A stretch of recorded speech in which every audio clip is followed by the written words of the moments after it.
Manny at Jinky Pacquiao bonggang-bongga ang New Year celebration kasama ang buong pamilya sa Dubai. Hindi basta-basta ang mga pa-fireworks doon dahil talaga namang pang-international ang datingan at talagang kakaiba ang inihanda doon sa hotel na kanilang tinuluyan ngayon. Napakasaya ng mag-asawa at talaga namang full of love ang kanilang New Year.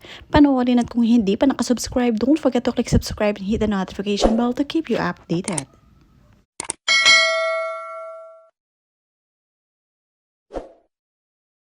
Kitang-kita ang pagmamahal ni Mr. Manny Pacquiao sa kanyang mga anak. Talagang love na love niya ang mga ito dahil talagang minsan kasi ay hindi sila magkakasama at magkakalayo nga ang mga ito dahil sa mga nag-aaral din at medyo busy din ito si Mr. Manny Pacquiao sa pabalik-balik din sa probinsya nila sa Jensan. Kaya naman ngayong holiday talagang sinusulit nila ang bakasyon kasama ang mga anak, lalo-lalo na ang mga anak na babae. Ganito nga ang New Year celebration nila sa Dubai. Ipinakita nga ni Miss Jinky Pacquiao kung gaano kaganda ang mga pailaw doon.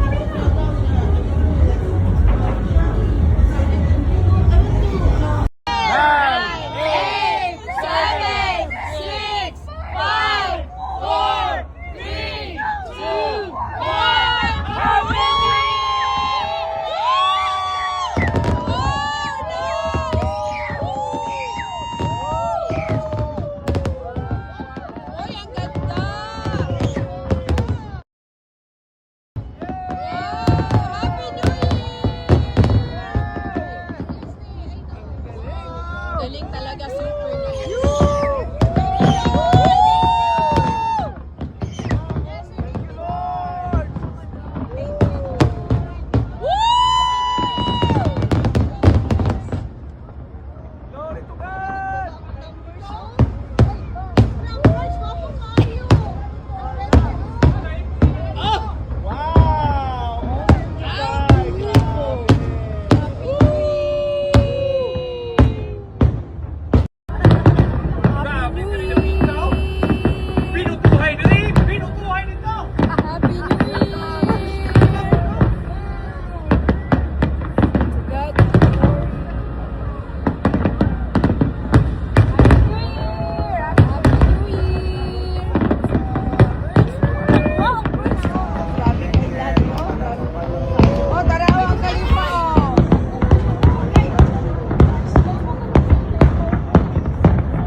Hindi lamang ang mag-anak na Pacquiao ang masaya dahil masayang-masaya rin ang kanilang mga tauhan. Napakarami nilang kasama dito sa Dubai. Lahat nga ng mga assistant nila ay kasama rin. Kaya naman, merry at napakasaya ng kanilang Pasko at Bagong Taon. Matapos nga ang mga pasabog na fireworks sa Dubai ay talaga namang nagsayawan at nag-party-party rin ito sina Jinky. Ipinakita kung gaano nila kasaya sinalubong ang taong 2026. Maraming ang bumati sa mag-anak na Pacquiao ng Happy New Year. Masayang-masaya rin ang kanilang mga fans kung gaano sila kasaya. Ang sabi dito ni Annalyn Camelo, Happy New Year ma'am ninyo, amping mo, enjoy me ma'am, God bless nyo tanan. At mula naman kay Soraya Frantino Sabinay, Happy New Year po. Talaga namang ang mga fans nila ay naghihintay rin ng mga update patungkol nga dito sa New Year celebration ng mga Pacquiao sa Dubai dahil talagang kaabang-abang ang mga fireworks dito. Walang kasing tulad.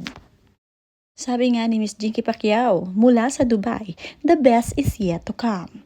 Talagang napaka-blessed ng kanilang pamilya dahil hindi maramot ang pamilya ni Jinky at Manny. Talaga namang pinasasaya nila ang lahat ng kanilang mga tauhan at ang mga taong nakapaligid sa kanila. Kaya naman merry ang pagpasok ng kanilang bagong taon. Mula kay Tonet Escarlon, Happy Blessed New Year po Senator Manny, Ma'am Jinky, and family, super blessed pamilya. God bless you po. At mula naman kay Kibs Imperial, take care always and I love you all. Family Pacquiao, Happy New Year. Napakagandang sinalubong ng Manny Pacquiao at Jinky ang kanilang bagong taon kasama ang buong pamilya. Hindi malilimutan ang moment na ito dahil dagdag ito sa kanilang masasayang memory. Mas naging lovely ang gabing ito lalong-lalo na napaka-sweet ng asawa ni Jinky na si Mr. Manny Pacquiao. Habang nagkakaedad nga ay mas lalo nga silang nagiging sweet sa isa't isa. Kaya naman marami ang natutuwang mga fans sa kanila. Very humble, sweet at syempre pwedeng tularan ang kanilang pamilya dahil bukod nga sa mapagbigay nga ang mga ito ay talagang malapit kay God dahil hindi nakakalimot na sumamba linggo-linggo.